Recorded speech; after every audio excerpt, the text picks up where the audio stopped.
നീ റെഡിയായോ? ഞാൻ 15 മിനിറ്റിനുള്ളിൽ റെഡിയാവും. ഞാൻ സ്കൂളിൽ പോകാൻ റെഡി ആയിക്കൊണ്ടിരിക്കുകയാണ്. എൻ്റെ ഫോൺ എപ്പോഴാണ് റെഡിയാവുക? അവളെ കുട്ടികളെ സ്കൂളിലേക്ക് ആക്കാൻ റെഡി ആക്കിക്കൊണ്ടിരിക്കുകയാണ്. ഈ ഫയല് 1 മണിക്കൂറിനുള്ളിൽ റെഡിയാക്കണം. ഇതുപോലെ റെഡി എന്ന വാക്ക് ഉപയോഗിക്കുന്ന ധാരാളം സെൻറ്റൻസുകൾ നമ്മുടെ സംഭാഷണത്തിൽ ഉപയോഗിക്കാറുണ്ട്. അങ്ങനെയുള്ള സെൻറ്റൻസുകളാണ് ഇന്ന് നമ്മൾ പഠിക്കുന്നത്.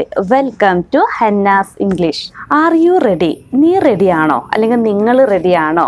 ഇവിടെ യു എന്ന സബ്ജക്റ്റ് പ്ലൂരലാണ്. അതുകൊണ്ടാണ് നമ്മൾ തുടക്കത്തിൽ ആർ ഉപയോഗിച്ചത്. ഇനി ഇതുപോലെ യു എന്ന സബ്ജക്റ്റിന് പകരം വേറെയും പ്ലൂരൽ സബ്ജക്റ്റുകൾ ഉപയോഗിച്ചുകൊണ്ട് നമുക്ക് കുറേ സെൻറ്റൻസുകൾ പറയാൻ പറ്റും. Are they ready? അവർ റെഡിയാണോ? Are your friends ready? നിന്റെ സുഹൃത്തുക്കൾ റെഡിയാണോ?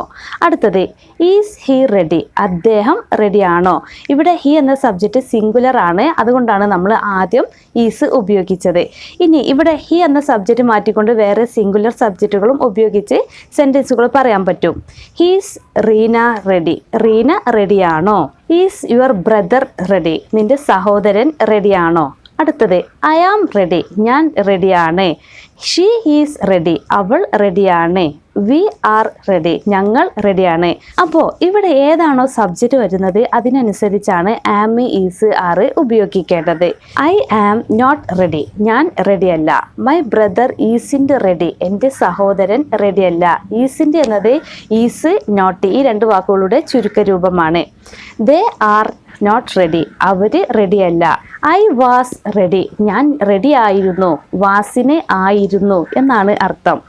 He was ready? അദ്ദേഹം റെഡി ആയിരുന്നു. ഇവിടെ സബ്ജക്റ്റ് സിംഗുലർ ആണ്. അതുകൊണ്ടാണ് വാസ് ഉപയോഗിച്ചത്.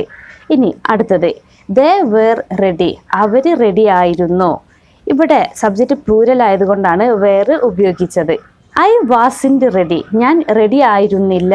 വാസിൻ്റ് എന്നത് വാസ്, നോട്ട് ഈ 2 വാക്കുകളുടെ ചുരുക്കരൂപമാണ്.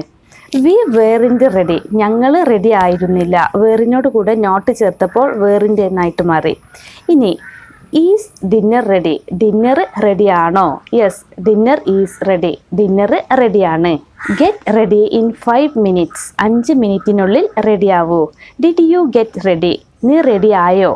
ഇവിടെ യു എന്ന സബ്ജക്റ്റ് മാറ്റിയിട്ട് വേറെ ഏത് സബ്ജക്റ്റും ഉപയോഗിക്കാൻ പറ്റും. Did she get ready? അവൾ റെഡിയായോ? Did your son get ready? നിന്റെ മകന് റെഡിയായോ എന്നൊക്കെ പറയാം. I will be ready in 15 minutes? ഞാൻ 15 മിനിറ്റിനുള്ളിൽ റെഡി ആവാം. ഇവിടെ ഐ എന്ന സബ്ജക്റ്റ് മാറ്റി വേറെ ഏത് സബ്ജക്റ്റും ഉപയോഗിക്കാൻ പറ്റും. My brother will be ready in 15 minutes? എൻ്റെ സഹോദരൻ 15 മിനിറ്റിനുള്ളിൽ റെഡിയാവും. I am getting ready for school? ഞാൻ സ്കൂളിലേക്ക് പോകാൻ റെഡി ആയിക്കൊണ്ടിരിക്കുകയാണ്. I am getting the kids ready for school? ഞാൻ കുട്ടികളെ സ്കൂളിലേക്ക് പോകാൻ റെഡിയാക്കിക്കൊണ്ടിരിക്കുകയാണ്. ഇവിടെ ഐ എന്ന സബ്ജക്റ്റ് മാറ്റി വേറെ ഏത് സബ്ജക്റ്റും ഉപയോഗിക്കാൻ പറ്റും. My mother is getting the kids ready for school? എൻ്റെ അമ്മ കുട്ടികളെ സ്കൂളിലേക്ക് പറഞ്ഞേക്കാൻ റെഡിയാക്കിക്കൊണ്ടിരിക്കുകയാണ്. അടുത്തത് when will my phone be ready? എൻ്റെ ഫോൺ എപ്പോൾ റെഡിയാകും? ഇവിടെ മൈ ഫോൺ എന്ന സബ്ജക്റ്റ് മാറ്റിയിട്ട് വേറെ ഏത് സബ്ജക്റ്റും ഉപയോഗിക്കാൻ പറ്റും. When will your car be ready? നിന്റെ കാർ എപ്പോൾ റെഡിയാവും? When will you be ready? നീ എപ്പോൾ റെഡിയാവും? അടുത്തത് it should be ready in 1 അവർ? ഇത് 1 മണിക്കൂറിനുള്ളിൽ റെഡിയാവണം. ഇവിടെ ഇറ്റ് എന്ന സബ്ജക്റ്റ് മാറ്റിയിട്ട് വേറെ ഏത് സബ്ജക്റ്റും ഉപയോഗിക്കാൻ പറ്റും. You should be ready in 1 hour? നീ 1 മണിക്കൂറിനുള്ളിൽ റെഡിയാവണം. The document should be ready in 1 hour? Document 1 മണിക്കൂറിനുള്ളിൽ റെഡിയാവണം. ഇതുപോലെ റെഡി എന്ന വാക്ക് ഉപയോഗിച്ചുകൊണ്ട് നമുക്ക് ധാരാളം സെൻറ്റൻസുകൾ പറയാൻ പറ്റും. അപ്പോൾ പുതിയൊരു ടോപ്പിക്കുമായിട്ട് അടുത്ത വീഡിയോയിൽ കാണാം.